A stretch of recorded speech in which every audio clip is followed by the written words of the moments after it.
الحمدللہ آج پارے 9 اور پارے 10 پڑھا گیا ہے۔ اللہ تعالیٰ اس کو قبول فرمائے۔ اور ابھی دوران تلاوت ایک سجدہ تلاوت بھی آیا ہے۔ آپ تمام ماؤں بہنوں سے گزارش ہے کہ سجدہ تلاوت ادا فرما لیں۔ اور طریقہ میں نے یہ بھی بتلایا تھا، بلکہ ہر سال ہم یہ طریقہ بتلاتے بھی ہیں کہ آپ چاہے تو پورے سجدے ایک ساتھ کر لیں۔ سجدہ تلاوت کھڑے ہو کر شروع کریں اور کھڑے ہو کر ختم کریں۔ 14 سجدے ہیں پورے قرآن مجید میں، تو پورے ایک ساتھ کر لیں۔ اس کے بعد دعا بھی مانگ لیں۔ تو بعض بزرگوں کا مجرب عمل رہا ہے کہ پورے سجدے تلاوت ایک ساتھ پڑھ کے سجدہ ادا کر کے پھر دعائیں جو مانگی جاتی ہیں وہ قبول ہوتی ہیں، یا یہ کہ روزانہ جب بھی سجدہ تلاوت آئے گا آپ کو اطلاع دے دی جائے گی، آپ سجدہ تلاوت کر لیں۔ دونوں طریقے درست ہیں۔ بہرحال 9واں پارہ اور 10واں پارہ اس وقت تلاوت کیا گیا۔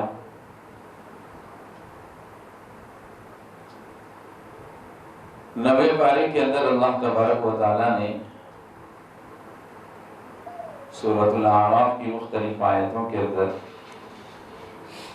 یہ بات بتلائی کہ نبی کی نافرمانی کرنا یہ ہلاکت کا ذریعہ اور سبب ہے۔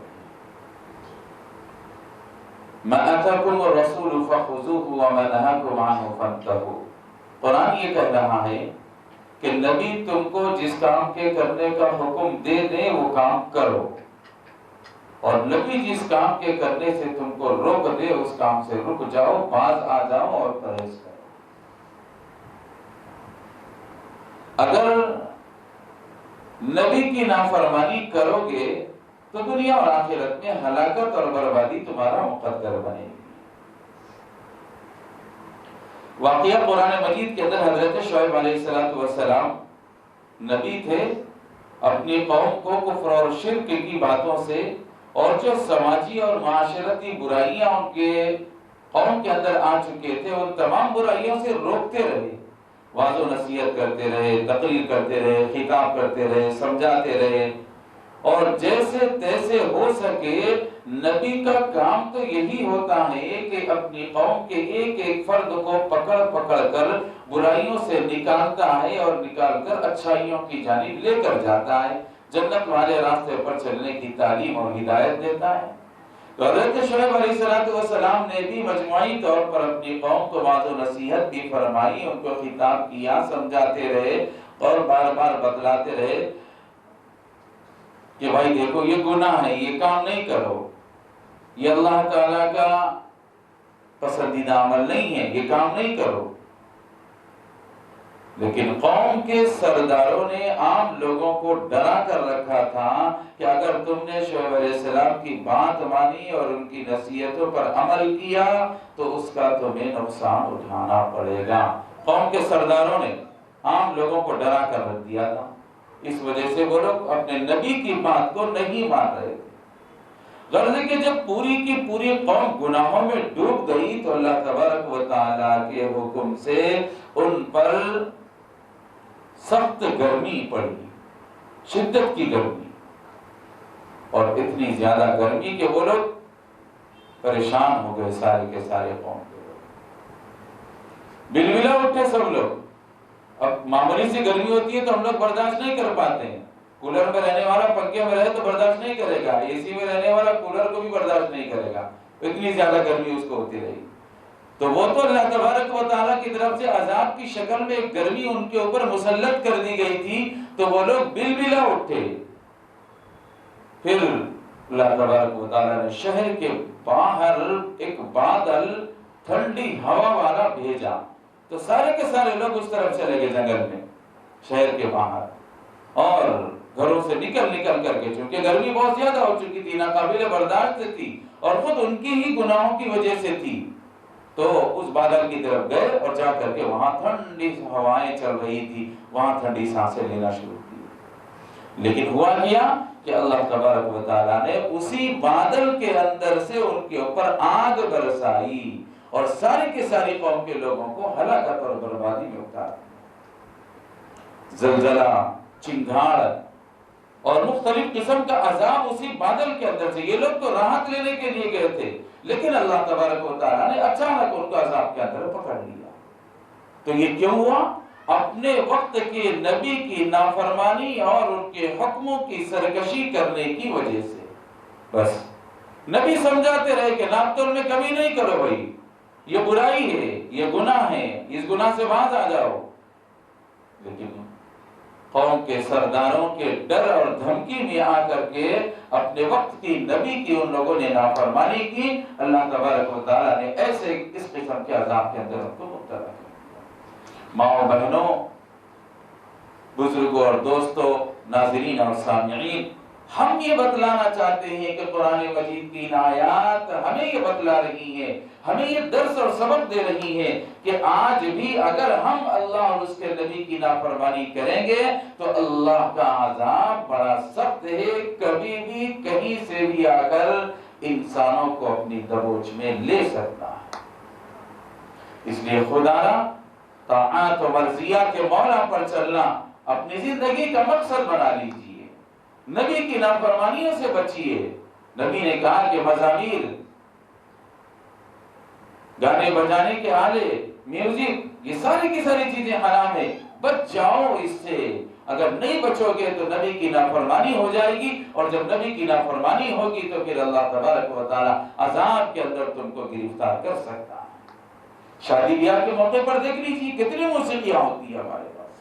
اسراف، فضول خرچی اور بے تحاشا دولت کا لٹانا، اور پتہ نہیں اتنی خرافات، اتنی بدعملیاں اور بیجا رسم و رواج اور غیر شرعی اعمال ہوتے ہیں علمان الحفیظ کہ ہم لوگ ساری کی ساری چیزوں کو بھول جاتے ہیں. دین کو، شریعت کو، قرآن کو، نبی کو، اللہ کو، سب کو بھول جاتے ہیں. بس ایک ہی فکر لگی ہوتی ہے کہ میرا فنکشن اچھا ہو جائے، تاریخی بن جائے، لوگ اس کو یاد کریں، اچھا ہو جائے، لوگوں کی زبانوں پر میری واہ واہ رہے.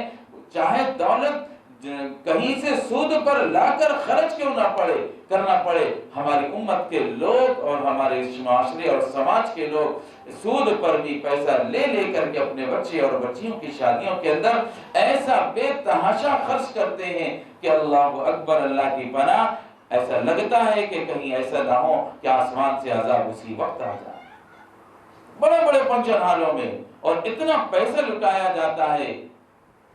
ہم لوگ بھی دیکھتے ہیں اپنی آنکھوں سے، اور افسوس کے علاوہ کیا کر سکتے ہیں. کتنا سمجھایا جائے، کتنا بولا جائے. اب ایسا لگتا ہے کہ اللہ کی طرف سے عذاب ہی کا ان لوگوں کو انتظار ہے. اس لیے مسلمانوں سمجھ جاؤ، اپنی شادیوں کو بالکل سادگی سے کرنے والے بنو اور اللہ اور اس کے نبی کے فرمان کے مطابق کرنے والے بنو. اگر فرمان نبوی کو توڑو گے تو اللہ کا عذاب کبھی بھی آ کر کے گرفتار تم کو کر سکتا ہے. مجھے بھی، آپ کو بھی ڈرنا چاہیے، فکر کرنا چاہیے. قرآن مجید کی آیتیں بتلا رہی ہیں کہ اللہ تبارک و تعالیٰ نے ان کو عذاب کے اندر مبتلا کر لیا ہے. اسی طرح اللہ کے احکام کی خلاف ورزی بھی عذاب کا ذریعہ اور سبب ہے. اس کا انجام بھی عذاب ہونے والا ہے.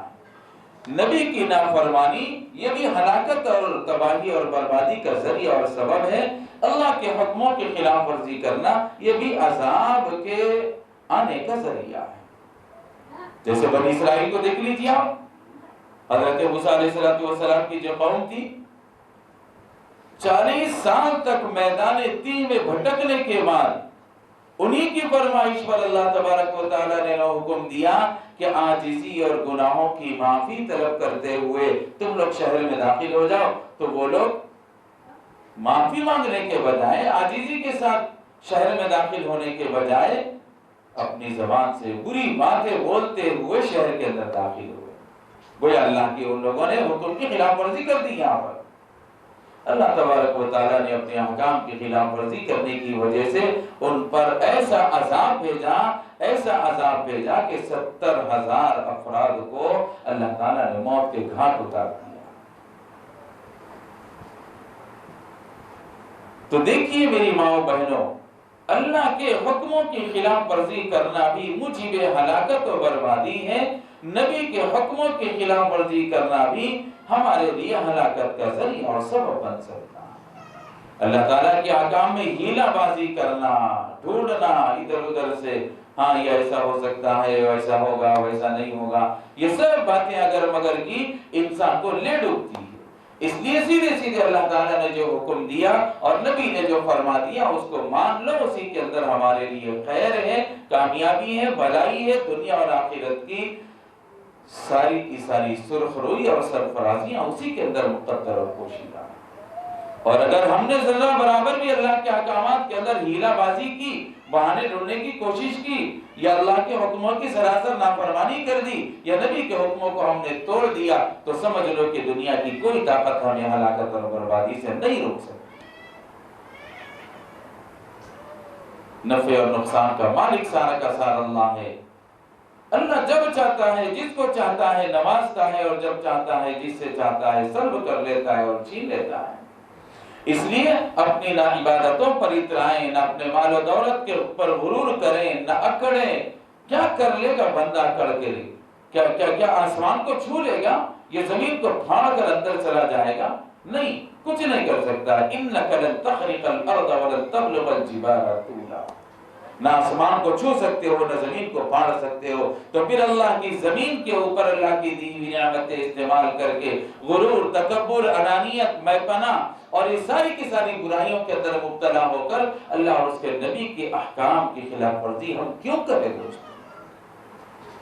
ہمیں غور کرنا چاہیے، اپنی زندگیوں کا جائزہ لینا چاہیے، اپنے گریبان میں جھانک کر دیکھنا چاہیے، آئینہ اپنے سامنے رکھ کر کے اپنی زندگیوں کو دیکھیں کہ ہم لوگ کیا کر رہے ہیں اور نبی اور اللہ نے ہمیں کیا کرنے کا حکم دیا۔ ہر قسم کی خلاف ورزی سے مردوں کو بھی بچنا چاہیے، عورتوں کو بھی بچنا چاہیے، بچوں کو بھی بچنا چاہیے، بچیوں کو بھی بچنا چاہیے، ہر ایک کو بچنا چاہیے، اور طاعات و مرضیات خداوندی یعنی اللہ کے دیے ہوئے احکامات کے اوپر عمل کریں، اور نبی کے بتائے ہوئے طریقے اور اسوے کے اوپر ہم عمل کریں تو ہم کامیاب اور سرخرو ہو سکتے ہیں۔ اللہ تبارک و تعالیٰ مجھے آپ کو اور سارے عالم کے مسلمانوں کو ہدایت والے راستے پر چلنے کی توفیق نصیب فرمائے، اور بے احتیاطی اور حیلہ بازی اور نافرمانی، طغیان اور سرکشی سے اللہ میری اور ساری امت مسلمہ کے ایک ایک فرد کی حفاظت فرمائے۔ آمین۔ وآخر دعوانا الحمد للہ رب العالمین۔